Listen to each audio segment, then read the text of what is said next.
أعوذ بالله من الشيطان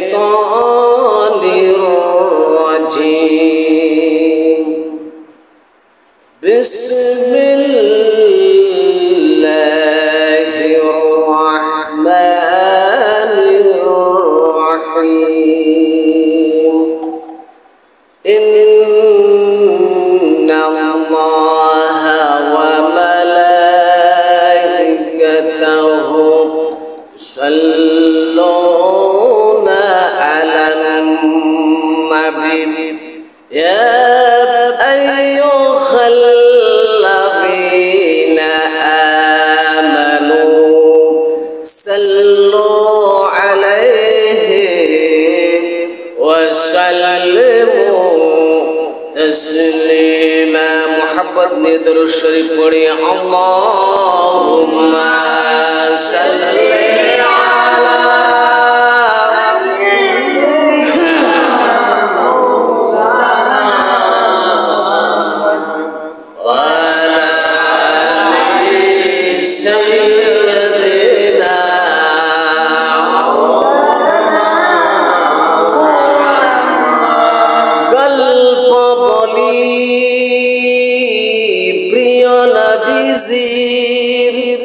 বিশ্বাসী বলে ওরা জানতো সবাই গল্প বলি প্রিয় নবীজির বিশ্বাসী বলে ওরা জানতো সবাই উহুদ বদরে রক্ত জড়ে উহুদ বদরে রক্ত জড়ে ইহুদি নাসারা হাসতো সবাই আল্লাহুম্মা সাল্লি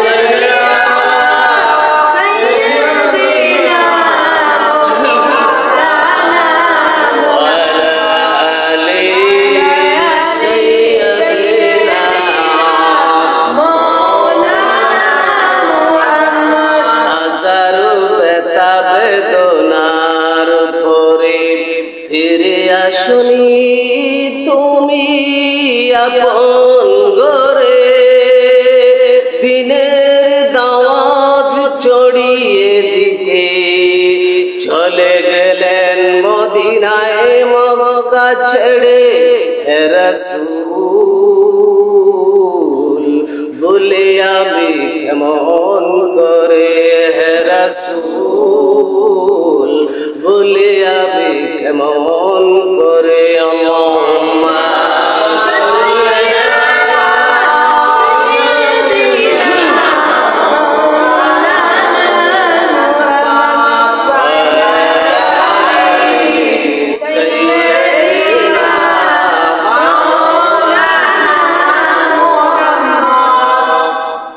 ঐতিহ্যবাহী দক্ষিণ চট্টগ্রামের দীনী ইদারা 2000 কানখাই খামেদিয়া রশিদিয়া মুজাদ্দিদিয়া কমপ্লেক্স কর্তৃক আয়োজিত বিশাল ঈদ মিলাদুন নবী সাল্লাল্লাহু আলাইহি ওয়াসাল্লামের প্রধান মেহমান ফজিলাতুল শেখ অত্র প্রতিষ্ঠানের মহাপরিচালক রাহবারে উম্মত পীরে তরিকত মুর্শিদ বরখর হযরত শাহ সুফি আলহাজ আল্লামা আব্দুল সালাম রশিদি খামেদি সাহেব বারাকাল্লাহু ফি হায়াতিহি উপস্থিত বিশেষ মেহমান হিসেবে উপস্থিত আছেন অত্র দরবারের সম্মানিত খলিফা হযরত জনাব আহমদ হুসাইন কাসিম সাহেব মাদ্দাজিল্লাহুল আলী উপস্থিত অন্যান্য মেহমান বৃন্দ এলাকার সামিন ইকরাম মুসল্লিয়ান ইকরাম এবং আশিকান মুস্তাফা সাল্লাল্লাহু আলাইহি ওয়াসাল্লাম সম্মানিত হাজরিন সর্বপ্রথম মহান আল্লাহ সুবহানাহু ওয়া তাআলার দরবারে আমরা শুকরিয়া আদায় করি যে মহান রব্বুল ইজ্জত আহকামুল হাকিমিন আমাদেরকে এত বড় আযীমুশ শান মাহফিলে এসে বসার জন্য আল্লাহ আমাদেরকে তৌফিক দান করেছেন। সে মহান মুনিবের দরবারে আমরা শুকরিয়া আদায় করি, সকলে বলি আলহামদুলিল্লাহ। সম্মানিত উপস্থিতি, শুকরিয়া যদি আমরা আদায় করি আল্লাহ রাব্বুল আলামিন আমাদেরকে নেয়ামতগুলি বাড়াইয়া দেবেন। আমাদেরকে আল্লাহ পাক কি বাড়াইয়া দেবেন? নেয়ামত বাড়াইয়া দেবেন। হাদিস কুদসির ভিতরে আসছে জিন জাতি, মানুষ জাতি সহ পৃথিবীর শুরু থেকে শেষ পর্যন্ত যত আল্লাহর সৃষ্টি জগতে সৃষ্টি আছেন, তাদের চাহিদা অনুযায়ী যদি তারা চায় আমার আল্লাহ রাব্বুল আলামিনের দরবারে, আল্লাহ সুবহানাহু ওয়া তাআলা সমস্ত সৃষ্টি তাদের চাহিদা অনুযায়ী আল্লাহ পাক তাদের সমস্ত চাহিদাগুলি পূরণ করে দেবেন। আল্লাহ রাব্বুল আলামিনের ধন ভান্ডারে এক যারা পরিমাণ কম হবে না। জোরে বলেন সুবহানাল্লাহ। সাথে সাথে দরুদ ও সালাম ইমামুল মুরসালিন রাহমাতুল্লিল আলামিন, বিশ্বসভার সভাপতি, সৃষ্টির প্রধান আকর্ষণ, ইমামুল আম্বিয়া সাইয়্যিদুল আম্বিয়া জনাব নবী হুজুরুল নূর সাল্লাল্লাহু আলাইহি ওয়াসাল্লামের শাহী দরবারে সম্মানিত হাজিরিন, আজকের মাহফিলে আল্লাহ আমাদেরকে যে আসার জন্য আল্লাহ ব্যবস্থা করেছেন, আমরা পুনরায় আরেকবার শুকরিয়া আদায় করি, সকলে পড়ি আলহামদুলিল্লাহ। সম্মানিত হাজিরিন, প্রিয় নবীজি মুহাম্মদ রাসূলুল্লাহ সাল্লাল্লাহু আলাইহি ওয়াসাল্লামকে আল্লাহ পাক এমন নেয়ামত দান করেছেন এবং আল্লাহ পাক প্রত্যেকটি নবীদেরকে, রাসূলদেরকে আল্লাহ পাক তাদেরকে মুজিজা দিয়ে আল্লাহ পাক তাদের শক্তিগুলিকে আল্লাহ পাক বৃদ্ধি করে দিয়েছেন। সুবহানাল্লাহ।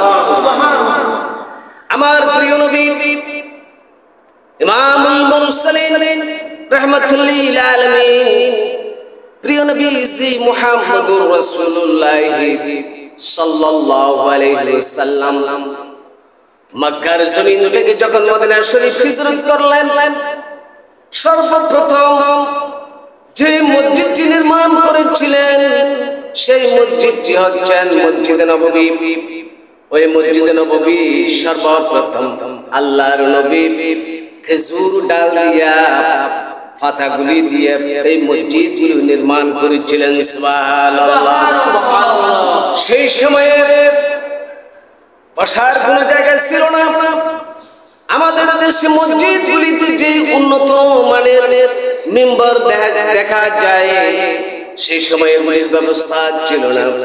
প্রিয় নবীজি হুজুর পাক সাল্লাল্লাহু আলাইহি ওয়াসাল্লাম যে মিম্বর তৈরি করেছিলেন, ওই মিম্বরটি হচ্ছে একটি খেজুর গাছের ডাল দিয়া, একটি খেজুর গাছকে আল্লাহর হাবিব ঠেস দিয়ে তিনি খুতবা দিতেন, তিনি আল্লাহর রাসূল খুতবা আলোচনা করতেন। সুবহানাল্লাহ।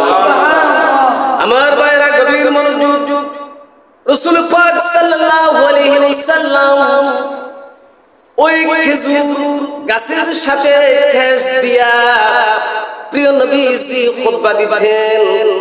কিছুদিন যাওয়ার পরে যখন মসজিদে নববীতে আরেকটি নতুন করে মিম্বর প্রতিষ্ঠিত হলো, মিম্বর তৈরি করলেন, ওই গাছটিকে একসাথে এক জায়গায় সরায় রাখলেন। সরায় রাখার পরে সেদিন জুমার দিন হাদিস শরীফের ভিতরে আসছে গাছটি, খেজুর গাছটি এমন ভাবে কান্না করতেছে। হাদিস শরীফের ভিতরে এসেছে মসজিদে নববী প্রথম কাতারের মানুষগুলি যেভাবে শুনতেছিল, শেষের কাতারের সমস্ত সাহাবায়ে কেরামরা একসাথে কান্নার আওয়াজ শুনতেছিলেন। সুবহানাল্লাহ। কান্নার আওয়াজ শুনতেছেন। খেজুর গাছ থেকে জবান বের হয়ে গেল। কেন বের হলো? উনি তো একটি মৃত্যু গাছ, একটি গাছের কিভাবে জবান বের হলো? সেটা হচ্ছে আমার নবীর জ্বলন্ত মুজিজা। সেটা কি? নবীর জ্বলন্ত মুজিজা, যে নবীজি যে গাছের সাথে ঠেস লাগিয়ে খুতবা দিতেন, খুতবা পড়তেন, সেই গাছের ভিতরে আল্লাহ পাক নবীর বরকতে, নবীর জিসম মুবারকের বরকতে ওই গাছের ভিতরে প্রাণ চলে এসেছিলেন। জোরে বলেন আল্লাহু আকবার। আমার ভাইরা, ওই গাছের প্রাণ চলে আসলো, কান্নাকাটি আরম্ভ করতেছেন এবং আল্লাহর হাবিব বলতেছেন, ও গাছ তুমি কান্না করতেছ কেন? ইয়া রাসূলুল্লাহ, দীর্ঘদিন ধরে আমার সাথে ঠেস দিয়া তুমি খুতবা পড়ছিলেন, আপনি খুতবা পড়তেছিলেন, আজকে দেখা গেল আপনার নতুন করে মিম্বার হয়েছে, বিদায় আমাকে রেখে দিয়েছো, আমাকে ছেড়ে দিয়েছো এই বিরহের ব্যথায়, আর আমি থাকতে পারি না। নবীর প্রেমে বিভোর হয়ে আমি গাছ কান্না করতেছি। সুবহানাল্লাহ। আল্লাহর হাবিব বলতেছেন, গাছ তুমি আর ভিতরে, তোমার ভিতরে প্রাণ কোথা থেকে আসলো? ইয়া রাসূলুল্লাহ, আপনি আমার রহমতের নবী, দয়ার নবী, মায়ার নবী। আপনি যখন আমার সাথে ঠেস লাগায়া খুতবা পড়তেন, আল্লাহ রাব্বুল আলামিন আমাকে মানুষের মতো আল্লাহ প্রাণ দান করেছিলেন। সুবহানাল্লাহ। তোমার আর কোনো বাসনা আছে কিনা? আল্লাহর হাবিব বলেছিলেন, ওই খেজুর গাছটি বলেছিলেন, ইয়া রাসূলুল্লাহ, আমার আর কোনো বাসনা নাই, আমার কোনো আশা নাই, কাল কিয়ামতের ময়দানে আমাকে আপনার সাথে জান্নাতের ভিতরে যেন আল্লাহ ব্যবস্থা করে দেন। সুবহানাল্লাহ। আল্লাহর হাবিব বলেছিলেন, ও গাছ তুমি আর কেঁদো না, তোমাকে কাল কিয়ামতের ময়দানে আমায় আল্লাহ রাসূল সাল্লাল্লাহু আলাইহি ওয়াসাল্লাম যখন জান্নাতে আল্লাহ পাক যাওয়ার জন্য অনুমতি দেবে, আমি তোমাকে মানুষের মতো, আমি তোমাকে আল্লাহর জান্নাতে নিয়ে যাব। সুবহানাল্লাহ। এই কথা বলার পর ওনার কান্না বন্ধ হলো। আল্লাহর হাবিব বলেছিলেন, এই গাছটিকে দূরে ফেলে দিও না, তোমরা এই মসজিদের নববীর মিম্বরের নিচে ওনাকে দাফন করে দাও মানুষের মতো। তাহলে বোঝা যায় মুসলমান নবীর সাথে লাগলে প্রাণ এসে যায়। নবীর সুবতের কারণে, নবীর সুবতের কারণে মৃত্যু জিনিসের প্রাণ এসে যায়।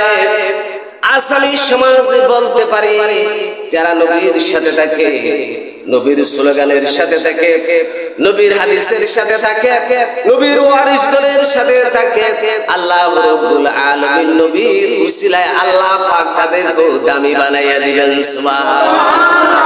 আল্লাহ তাদেরকে দামি বানাইয়া দিবেন। আল্লাহর হাবিবের উসিলায় আল্লাহ পাক ওনাকে কি করে দেবেন? দামি করে দেবেন। সুবহানাল্লাহ।